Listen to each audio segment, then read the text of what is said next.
Hi guys. So I've never really done this before, and also there is a possibility that this is completely out of date.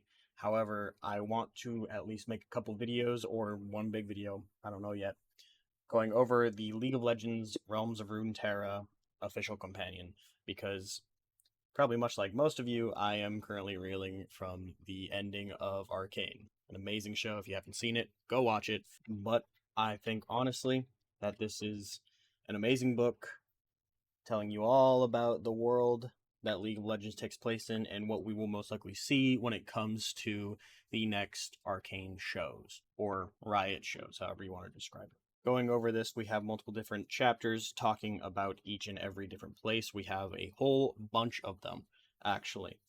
And when it comes to each individual area, we also get a cool little short story with it, except for a handful. So, with that being said, we will get into this. Composed of both the material and spirit realms, Runterra is all that separates the celestial powers of creation from the abyssal threat of all undoing, inhabited by peoples both fierce and wondrous. Consider this volume an invitation to explore its farthest reaches, through the accounts of each region, as well as tales that bring to life the adventure and mystery that exist across the realms.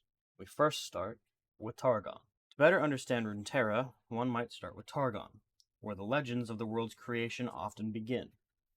Like any place of myth, it is a beacon of dreamers, pilgrims, and seekers of truth and enlightenment, such as the hardy tribes of the Rakor, who call the mountains home. Mount Targon itself is the mightiest peak in Runeterra, a towering pinnacle of twisted, sun-baked rock that seems to reach ever upward towards the stars. For millennia, mortals have been drawn to climb Mount Targon, even though they cannot always explain why, and the ascent is known to be all but impossible.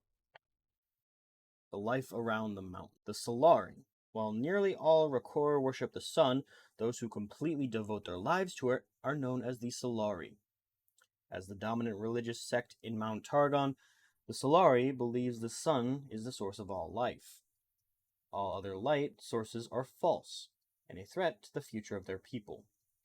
Disciples are guided in the strictures of their faith by temple priests, who preach that if the sun was ever to fade, the world would be swallowed by darkness. Accordingly, Solari warriors stand ready to fight any who would extinguish its holy light. Another tribe, the Lunari. Branded by the Solari as heretics, the Lunari worship the silvery light of the moon. They practice their beliefs in secret, hiding from those who seek to rid Targon of their influence forever, even though some claim that, a long time ago, the two groups lived in peace, worshipping the heavens as one people. You cannot have a coin without two sides. That is how I view both the Solari and the Lunari. We have some animals also. Tamu. Flocks of tamu are raised by the Rakor. Their lush coats are sheared twice yearly and woven into warm clothing and other textiles. So the tamu are a very different form of sheep in Runeterra, it would seem. The migratory Rakor tribes have chiseled markets and seasonal homes and ceremonial chambers into the mountain itself. The sacred pilgrimage, the farewell. In a sacred farewell ceremony before climbing the mountain, those beginning their ascent are celebrated. This day marks the moment when fate of their souls is placed into the hands of Targon. Most will likely never be seen again. The mountain's sheer flanks and treacherous conditions make climbing it incredibly difficult. It's a grueling test of every facet of an aspirant's strength, resolve, willpower, and determination. They sometimes think to start out in groups, to assist one another on the way, since when a climber is exhausted or hurt, there is no hope of rescue from below. The bodies of the dead do not tend to decay at such heights, but seem to gradually meld with the rock, becoming twisted into the circular patterns and ridges of the mountain. The most dangerous thing about Mount Targon is not the incredible altitude, but the way in which it challenges the very character of each climber.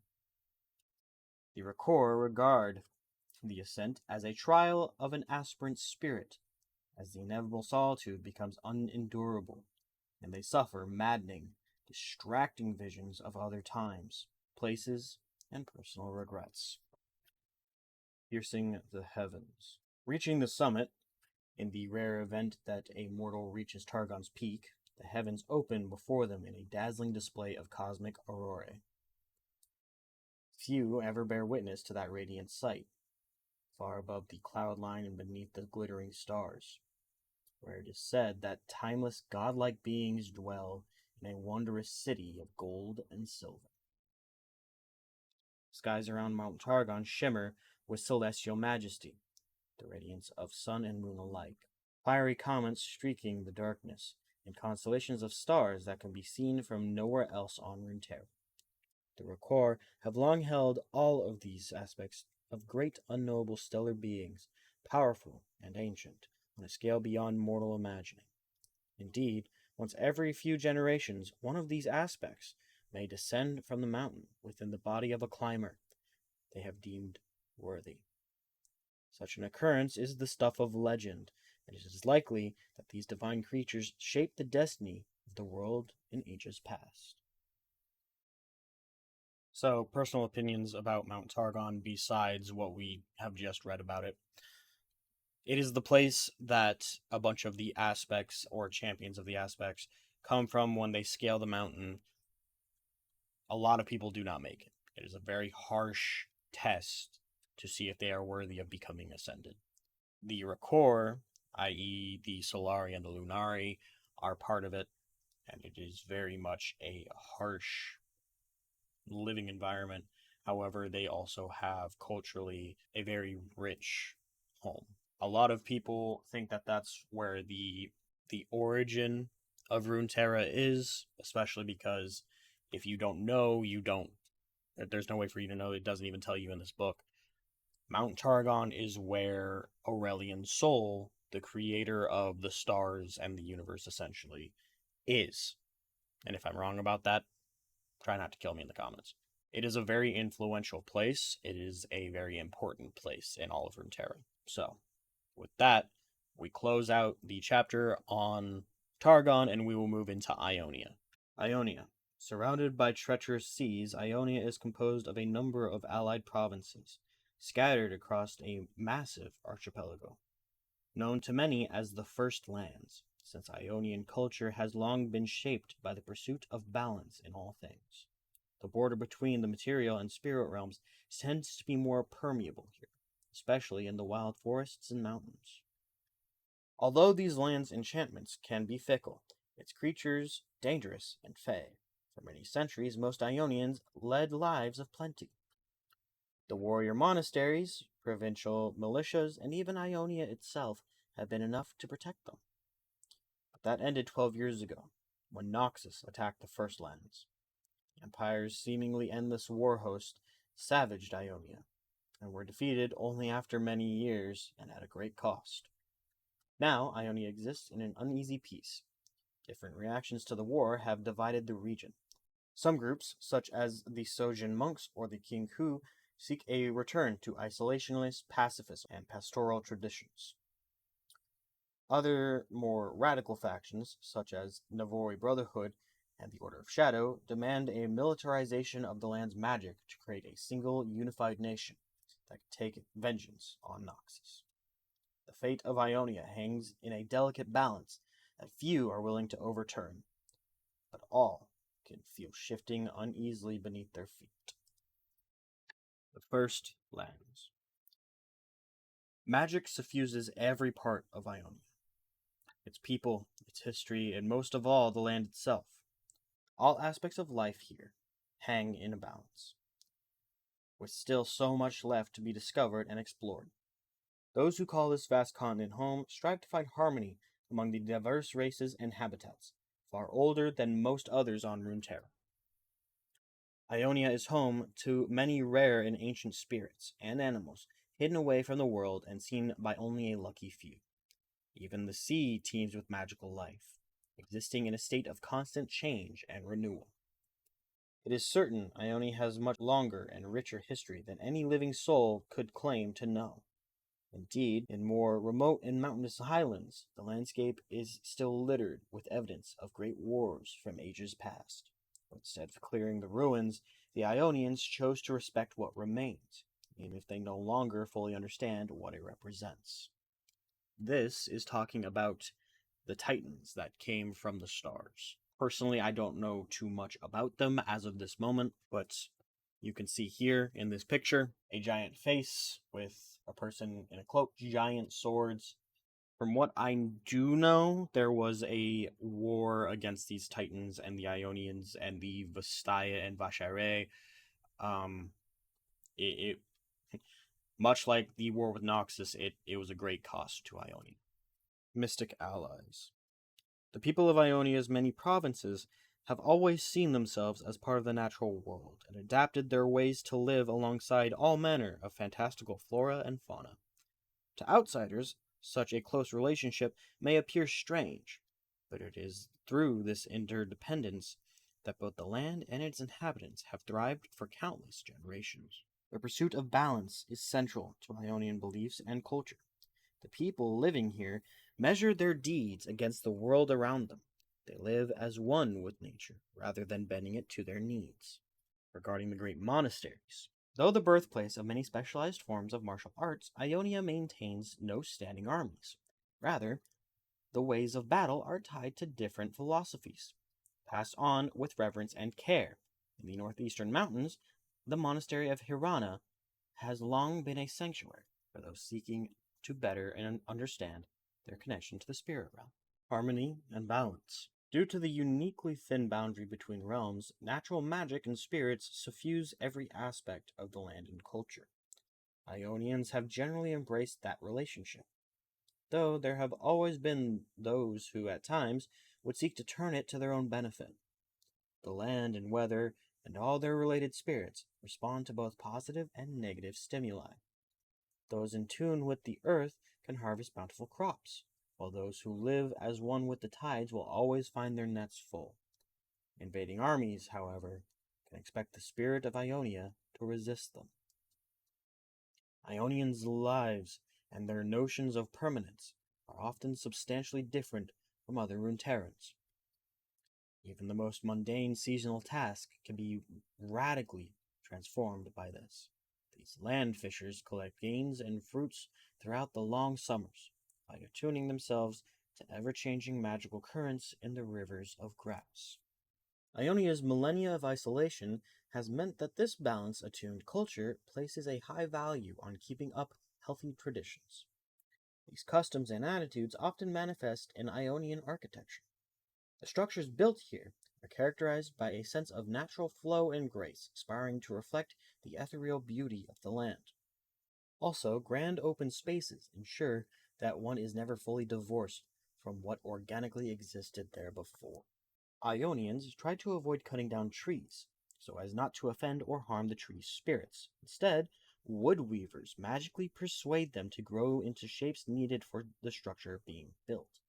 However, the trees are still alive and will continue to grow, which can lead to certain unplanned changes to a home over time. Some temple houses in the highland valleys are shaped into the rocky hillsides, with living whip willows serving as archways and support columns.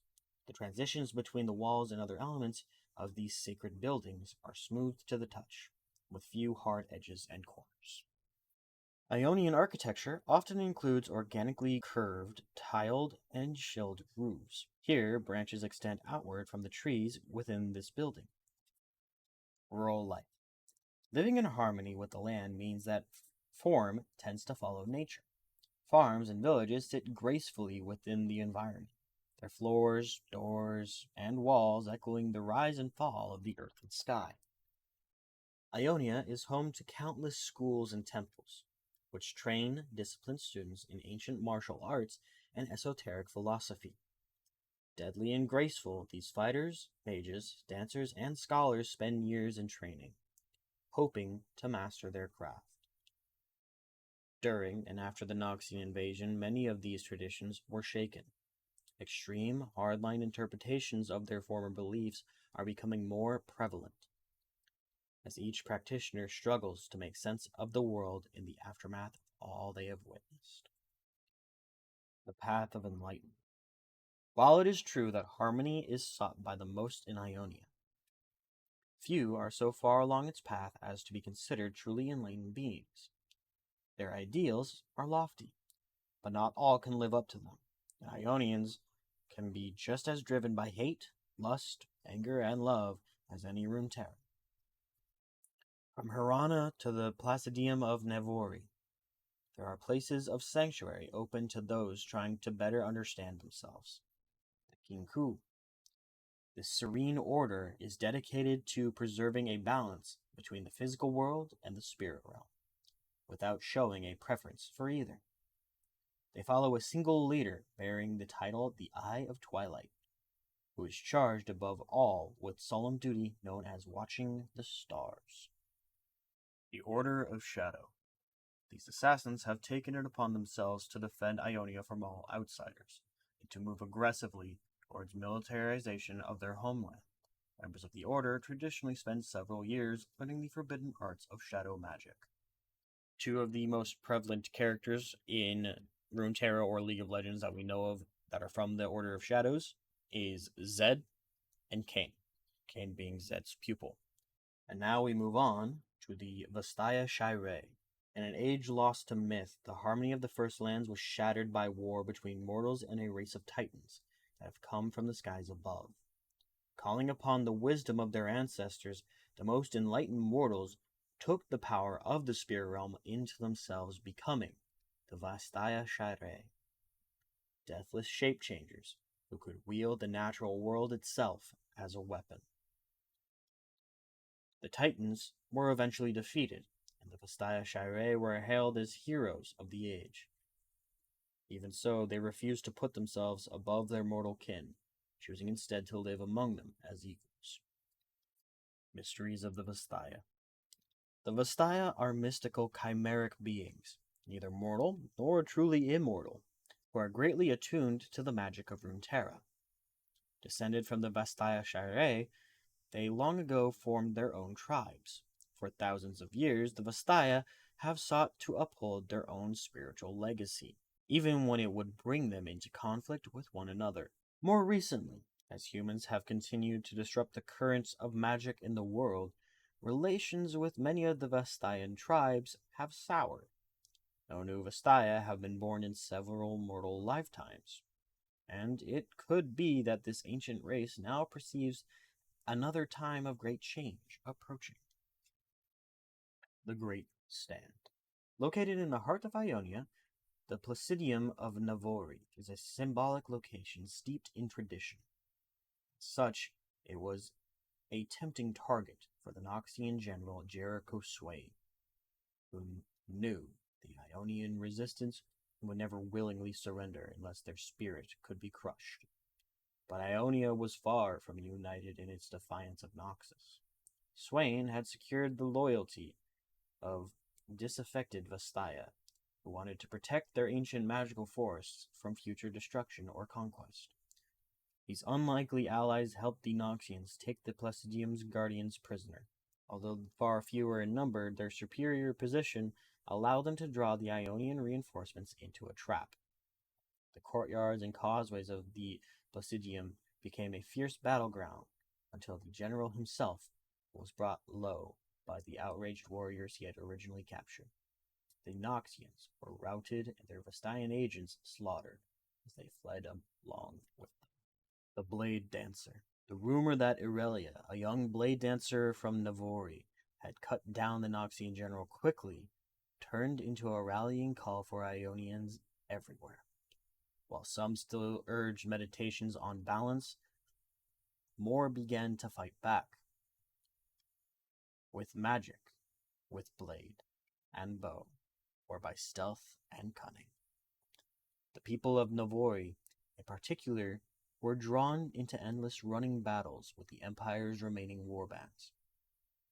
And Irelia soon became their reluctant figurehead. Though this battle turned the tide of the war, the sanctity of the Placidium had been marred by horrendous bloodshed, its tranquility lost forever. Noxus had left its mark on Ionia, and a land once united in balance had become broken and divided. We now move to the story of The Orchid's Bloom by Michael Yishao. If I said that name wrong, I am terribly sorry. Jing breathed deep.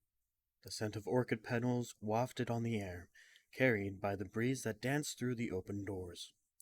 Outside, bamboos swayed in the wind, their clatter a soft underscore highlight by the twittering of birdsong. A smile flitted over Jing's face as the sweet taste of spring danced just off the tip of her tongue. She sighed and stood, a weathered hand grasping the bamboo cane beside her, and tapped her way across the room. A thousand familiar creaks and groans of the tea-house surrounded her. Sandaled feet carried her from window to window as she opened each shutter with practiced, steady hands. Some petals drifted in as she did so, sweeping past her with a quiet rustle. She didn't mind. After all, they were the tea-house's namesake. A few stray petals scattered indoors brought her small joys and called to mind sweeter memories of bygone times. Sounds of footsteps drew her attention back towards the main entrance, unexpected as it was still early in the season for travelers in these parts. For a moment, Jing's breath caught in her chest, the muted taps of cloth shoes on stone, the whisper of loose clothing. Could it be? But no. The cadence was wrong, the stride too long. A patient smile replaced fleeting disappointment on Jing's features. She leaned into her cane, stood up straighter, and faced the door, feeling the warm sun on her face. "Hello, Oma," a voice called from the path. The honorific surprised Jing. Strong, clear as it carried across the entryway, and faintly familiar, though Jing could not immediately place from where or when she knew it. Perhaps a voice she had not heard for many a year, or perhaps just a trick of a faded memory. "Welcome, traveler," she called in response. The creak of age in her own tones never failed to catch her by surprise. How quickly the years danced by. How time settled and clung heavy to bone and tissue, its gravel and weight inescapable. "Seeking a respite from the road?" she asked. "Indeed," the voice replied. "Please, come in," she said. She turned toward the back room as she heard the traveler enter. The scrape of a bench, the faint clatter of metal on wood. An armed wanderer. From the sound, likely a swordsman, blade at his side. Her practiced hands picked up a small teapot, filled it with fresh water from the urn, and set it on the hearth. It wasn't unusual for travelers to be openly armed in this part of Ionia. Indeed, an unarmed traveler would have signaled a potential for greater danger. Hidden daggers, or a mage, or perhaps someone well protected enough not to need weapons themselves. Far more unusual was that the traveler was alone. Once, long ago, the tea-house saw many guests passing through, but in the years following the Noxian invasion of Ionia, the paths that crossed near the tea-house saw fewer and fewer travelers. Caution and mistrust, as well as rising threats of bandits and aggressive factions that rose in reaction to the war, meant fewer folks who braved these particular roads. Yet, in spite of this, Jing still opened the tea-house every season, steadfast in her devotion. Only time, care, and patience could restore the balance and broken trust. And here was a lone traveler, though more likely an exception than a sign of restored tranquility. His voice sounded road-weary, yet he greeted Jing with the dialect of this region. Jing's hand hovered over the tea leaves. She passed over a traditional blend she served and opted instead for a white tea, primarily composed of the xiaolong, the gossamer flower, obscure to most but favored by the villages that dotted this part of Ionia. The whisper of the wind, the crackle of the hearth, the whistle of the boiling water. She assembled the tea service quickly and returned back to the room, tray in one hand, cane in the other. If it weren't for the traveler's faint breathing, Jing would have thought he had left. Yet Jing sensed his meditative stillness, radiating a subtle, quiet calm. With a bit of focus, she could also see the faint outline of his spiritual presence. She crossed to him and set the tray down at his table. "Tea is served." "Many thanks, Oma." The pouring of water, a fragrant bloom, deep inhale, a surprised, then satisfied sigh. Jing smiled. The orchids bloomed early this year, she said, taking a seat at a nearby table. The Xiaolun trees, too, Traveler replied. So he does know the flower by name. Jing nodded. Not quite the season when they are expected. An unannounced surprise. Unannounced arrivals can create quite a hassle, the traveler opined. Or bring unexpected delights. Jing held her cane in her lap. Shifting winds often carry many treasures to the doorstep. Some strays bring no delight. The traveler's words came as a muttered breath, steeped in far more bitterness than the tea. Jing raised an eyebrow at the acrid bite, the lingering aftertaste, the thin film of regret over his words. Hard for the petal in the wind to judge his part in the gale, she remarked. The traveler said nothing. Jing stood and stretched. Please forgive an old woman for prattling on about nature. Could I get you some food, perhaps? Is it just you here, Oma? The traveler asked. The traveler's inquiry prickled Jing's sense of caution, but the words were spoken with kindness, and even more so than before, she felt certain she knew the voice. However, the memory still eluded her, an itch just out of her reach. My helpers are not set to arrive for another 3 days or so, she replied. Technically, you're the first customer of the season. I am honored. Jing heard the smile in his words. The delight is all mine, Jing replied. What winds are sweeping you through these roads? Returning home or leaving? A brief pause. Neither, I'm afraid. The levity evaporated from his voice. A fool has no home. Jing considered this for a moment. How very dark and serious of you, she finally replied. She heard the surprised stutter and flabbergasted chuckle that escaped the traveler and suppressed the satisfied grin that threatened to overtake her. I think I will bring you some kiwa fruit. That always helped my son soak up all of that solemnness whenever he got too melancholy. Jing again walked toward the back room, leaving the traveler to his thoughts. The quiet tap, tap, tap of her cane, opening the cellar door, down old rickety stairs, pretending the creaking was all wood and not at all her bones. Wrinkled hands found the kiwa tucked away in the cool. Fingers danced on the thick skin, ears listening for the hollow song of ripeness. Back up the stairs, the kitchen knife slicing through, peeling, cubing as she had many times before. The new voices reached her before she finished. Bawdy, loud, laughter, but empty of mirth. Jing wiped her hands on her apron, carried the bowl of fruit back out. Several others had joined the traveler.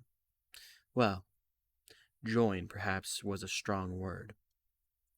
They sat at a central table, a raucous bunch, 4 or 5 voices. The dull clatter of weapons thrown carelessly down. An orchestrated performance meant to intimidate. Boots thudding on tables as their wearers leaned back in their seats. The wind has indeed brought many strange unexpected surprises today. Jing headed to the traveler, setting down the fruit. His hand met hers as he took the bowl. Thank you, Oma. Oi, oi! Can we get some service here or what? A brutish woman cut the voice of the traveler off. You're welcome, Jing replied, ignoring the interruption. Anything else I can get for— You deaf old woman? The voice called out. The room fell quiet. Clearly, the woman shouting led these newcomers, or at least spoke for them. Jing continued to ignore her. Anything else? I am well, Oma, the traveler replied. His voice was a spring coiling for the tension. Jing frowned. May there be no need for it to find release. Finally, she turned and approached the rowdy newcomers. The tap, tap, tap of her cane punctuated the strained silence. She smiled as she reached their table. Welcome, travelers. What you got to drink? The leader's voice growled. At this tea house, we have tea, Jing said, the sound of spitting. Nothing stronger? Black tea, Jing replied. She swore she could hear the traveler smile behind her. "Indeed it is," the leader muttered. Jing bowed slightly, then walked toward the back room. Quite an unexpected day, she thought. When she returned, tea service in hand, the room was again quiet of voices, but the rustle of newcomers gave them away. Awkward scratches, adjustments of clothing, nervous sways, little coughs, strained, waiting.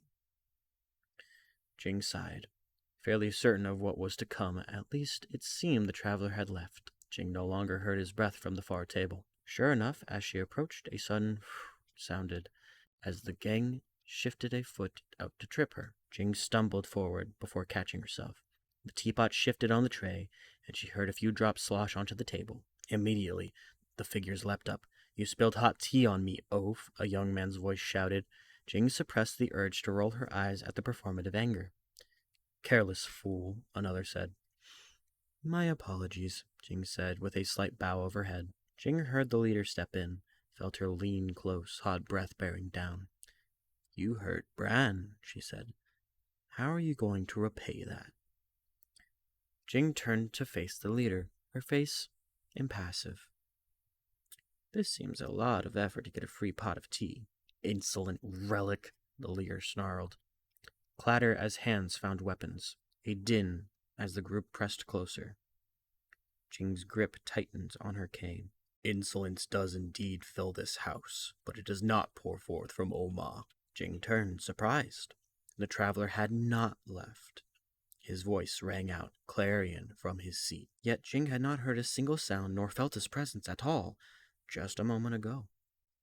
A master of stillness. Who is this man? "This doesn't concern you, wanderer," the leader snarled. "Lest you wish to extend your stay here permanently, I encourage you walk away." Jing sighed again. She felt several gazes turn back to her. "You must be new at this, my child," she said to the woman. "To tell a wandering swordsman to walk away, all but guarantees he stays." "She is not wrong." Amusement laced the tension in the traveler's voice. "At the same time, I must agree with my other guests, young man," Jing said, turning to the traveler. "Oh?" the traveler said. A rough hand grasped Jing's shirt and pulled her around. "Oi, don't ignore us!" the leader fumed. The metallic shing of drawn swords rang out around her. From the traveler's table, she heard a much softer sh. A blade loosened ever so slightly from its tie. "One does not manage a tea house by oneself this many years without seeing a few exciting days," Jing said, still turning her head towards the traveler. "If you stepped away, you'd be doing this old Oma a favor." "I said, do not ignore me." Flecks of spittle flew across Jing's face as the leader snarled. "Sorry, my child. You were saying?" Jing gave the woman a pleasant smile. "New plan. You come with us." The leader turned to go, pulling Jing with her, the gang around her already moving toward the door. But Jing did not budge. The leader jerked back, unable to move. Jing heard her mutter in surprise, felt the woman's grip adjust and tighten on her shirt, felt a hand seize her arm, felt the leader again try to pull her, and again fail to move.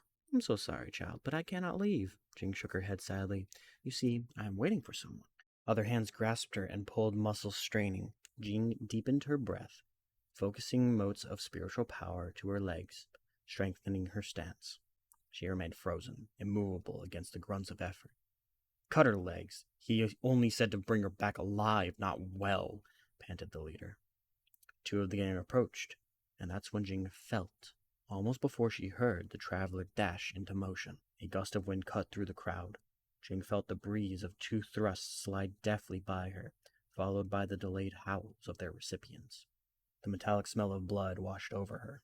At the same time, Jing raised her cane, bringing it crashing against the three closest bodies to her, hard enough to hear bruising cracks and the snap of a fractured rib.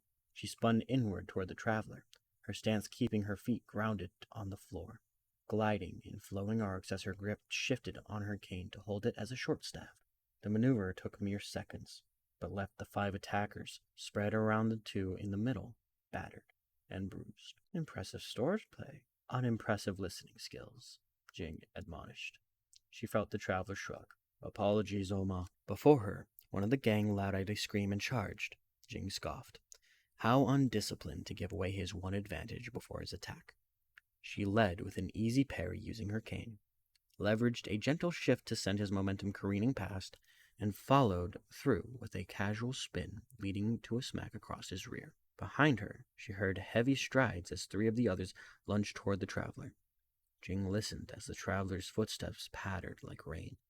He danced between his foes, mobile in his stance, the song of his blade in constant flow as it glanced off their assailants' weapons and opened light grazes in flesh.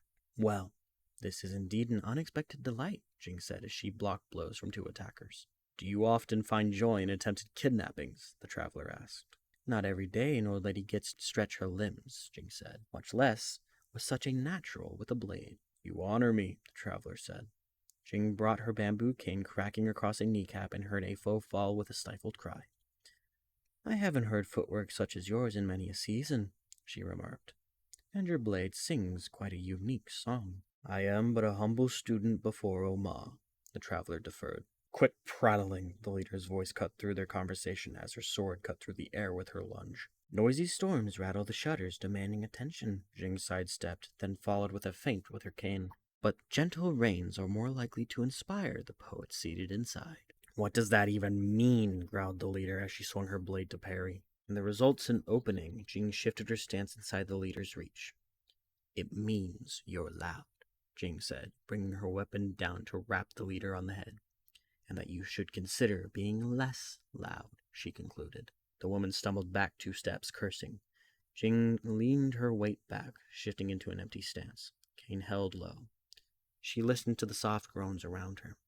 1 would-be attacker moaned on the floor. 2 more scrabbled to their feet. The woman and the last attacker breathed heavily in front of her. I'm a little concerned, Oma, the traveler said. Oh? If they do not desist soon, I worry my blade will spill blood in your lovely tea house. Jing heard the stranger's stance shift. He heard the steel in his voice. My sword style is far less cordial than Oma's staff. It seeks to end conversations rather than extend them. Jing nodded, impressed. From seeing a handful of exchanges, all while sparring with his own foes, this traveler had correctly identified the defensive nature of her style and strikes, then let her know his observation, while obfuscating it within a threat and warning to their opponents. Who is this traveler? Arrogant fool, the leader snarled. We'll kill you first, then we take her. The leader muttered some brief incantation, and suddenly the temperature in the room plummeted. At the same time, Jing heard the traveler adjust the grip on his weapon. Whatever is happening isn't good. Jing took a breath, centered inward, and opened her mind's eye. Before her bloomed a range of vibrant colors as she peered into the spirit realm. Tendrils of spiritual energy tangled into every living thing, each pulsating with its own rhythm and flow. Next to her, the traveler blossomed into a view, a wild swirl of focus-powered and harnessed wind. Jing's jaw clenched in recognition. Of course, I'm a fool for not realizing it earlier, but it was her opponents that made her blood run cold. The energy of the 4 remaining assailants turned light blue as their stances shifted.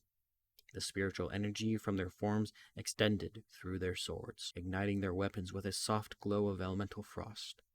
The 4 advanced, their feet never fully leaving the ground. Their swords shifted to chest height. Their stance, the formation they took. That is my technique. Who sent you? Jing asked, already knowing the answer. Bao Lan requests your audience, the leader sneered. Jing's grip on her staff tightened. Tell my son if he wishes to see me, he must return home. The leader laughed, cruel, mocking. You will soon get to explain to him in person why you made this so difficult. Jing sighed. I see. My son has not returned, but his anger and his folly have. The leader snarled at the insult.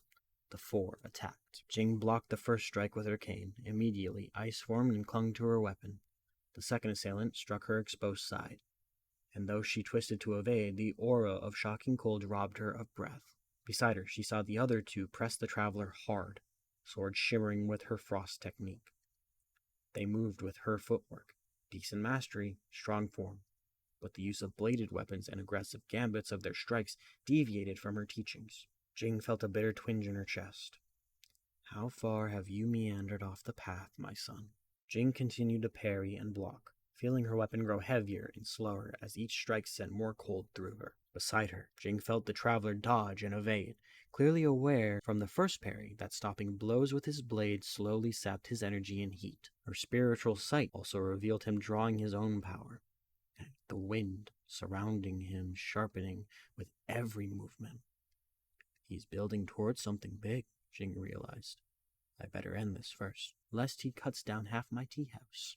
Breathing out, she dropped her spiritual sight. Breathing in, she drew upon her own magic.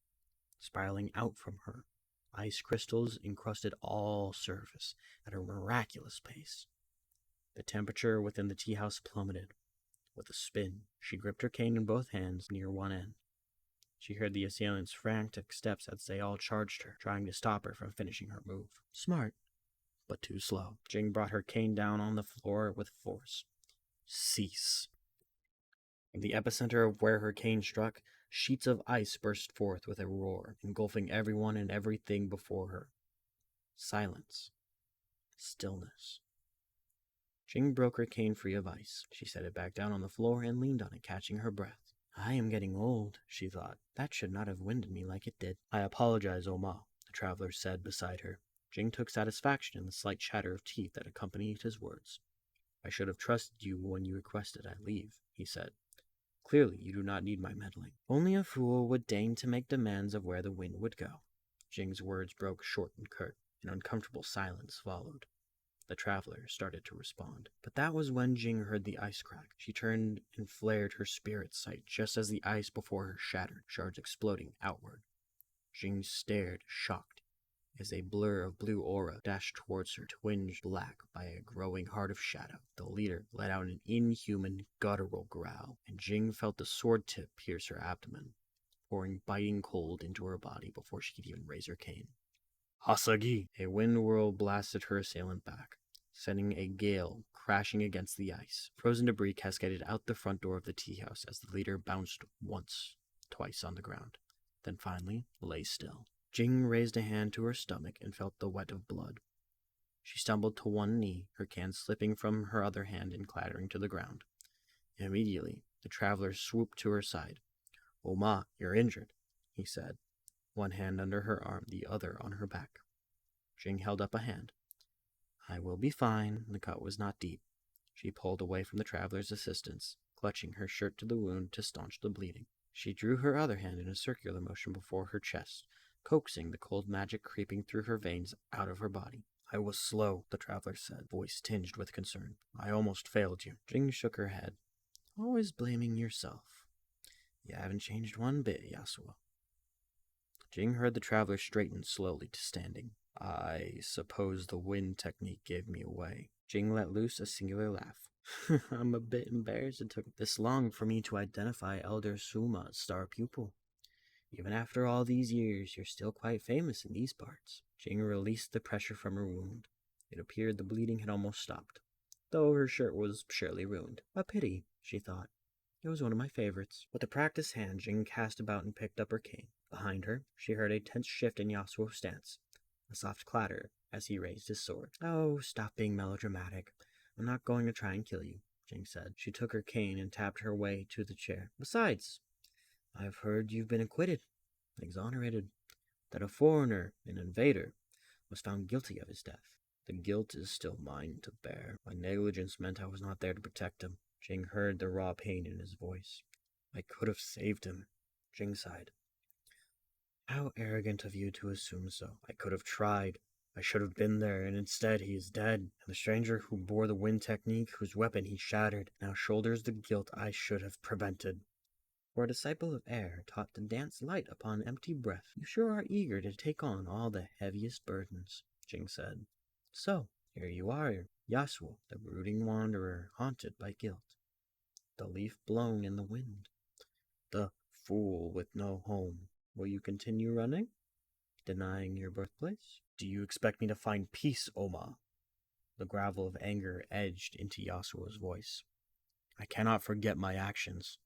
I cannot deny my past. I would not ask you to do either, Jing said. She took a deep breath.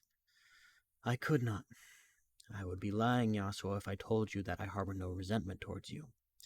Elder Sumo was a close, dear friend. I knew many of his students well.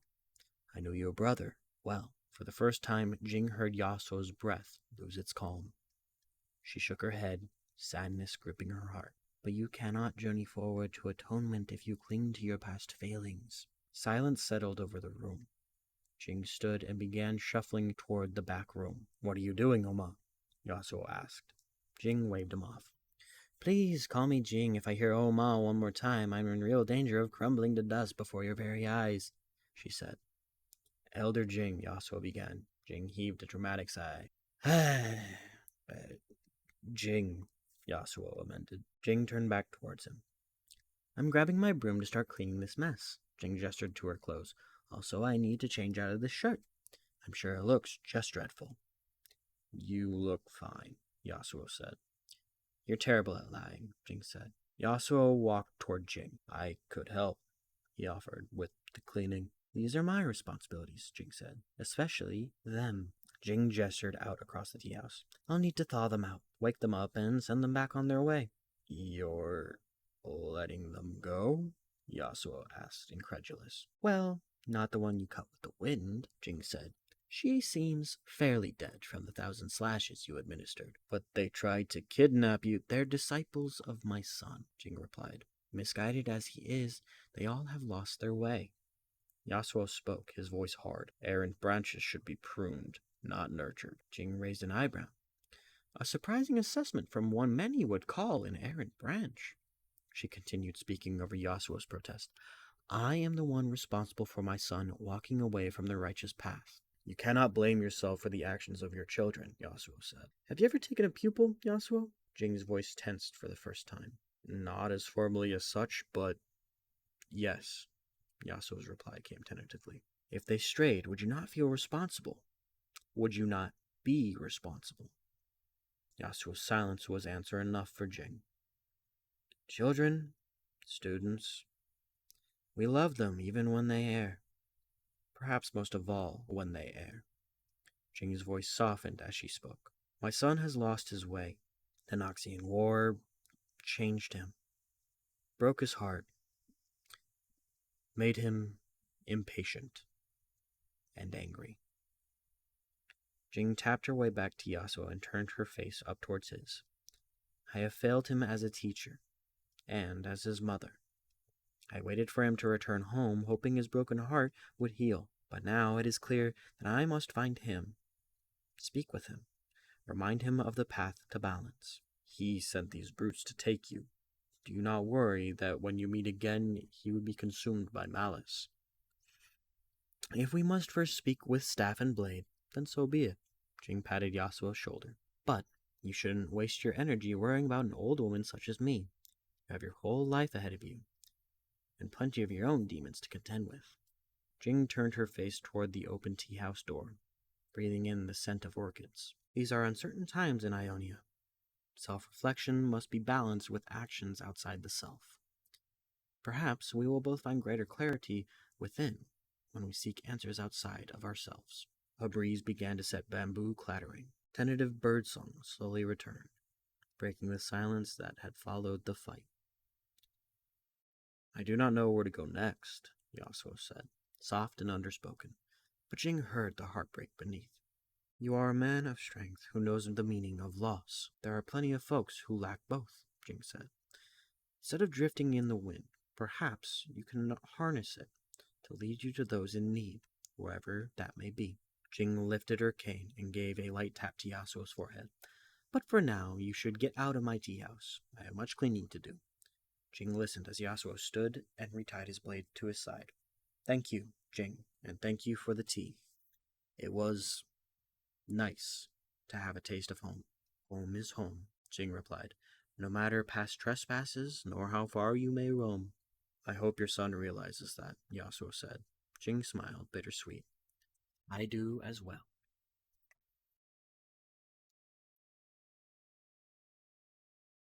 That concludes the story of The Orchids Bloom. Personally, I absolutely love that story. Our next one that we will talk about is The Kingdom of Noxus.